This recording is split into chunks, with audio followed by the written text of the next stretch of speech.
গাড়ি থেকে নেমে অলরেডি আমরা গৌরীকুণ্ডের উদ্দেশ্যে রওনা দিয়েছি। তবে একটা কথা বলবো, গাড়িতে অনেকটাই কষ্ট হয়ে গেছিলো, গাড়িতে অনেকটাই শরীরটা খারাপ করেছিল, খুবই কষ্ট হচ্ছিল, খুবই কষ্ট হচ্ছিল।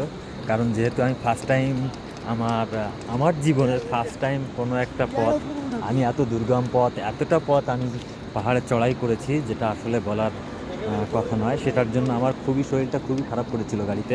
কিন্তু তার পরপরই কিছু সময় পরে যখন আমি দেবপ্রয়াগ পার হয়েছি, দেবপ্রয়াগ থেকে তারপরে কিন্তু আমার শরীরটা একটু হলেও ঠিক হয়ে গেছে, মানে তারপর থেকে আর আস্তে আস্তে অসুবিধা হয়নি।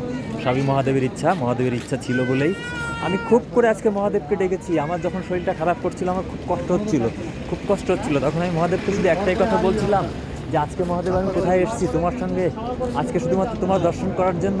আর আজকে যদি এখানে এসেই যদি আমার শরীরটা খারাপ হয়ে যায়, তাহলে আমি কী করবো মহাদেব, আমার তো তুমি ছাড়া আর আমাকে কেউ নাই। খুব মহাদেবকে ডাকছিলাম, খুব করেই স্মরণ করছিলাম আমার যখন শরীরটা খুব করে খারাপ করেছিল।